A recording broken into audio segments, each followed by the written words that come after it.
என்ன பண்ற? இன்னும் 1.5 நிமிஷம் தான் இருக்கு. எனக்கு கொஞ்சம் தான் முடிஞ்சு. எனக்கு கிடைச்சிடுச்சு. அட கடவுளே, இதுவரைக்கும் நான் பார்த்த பெர்ஃபெக்ட்டான அம்ப்ரெல்லா இதுதான். Wow, O yeah, easy peasy. 6 7.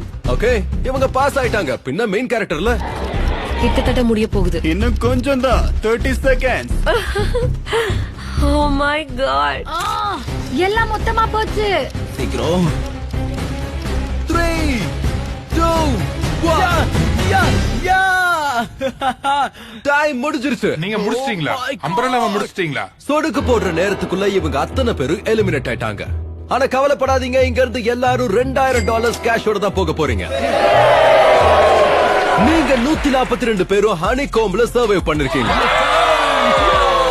And அடுத்த 5 நிமிஷத்துக்குள்ள இங்க இருந்து வெளியே போனா $4000 கொடுக்கறேன். நிலத்துல இருந்து கொஞ்சம் கலைய புடுங்களா. $4000. இருங்க, இவ்வளவு பேர் போவாங்கன்னு எதிர்பார்க்கவே இல்லையே. சரி போங்க, கிளம்புங்க.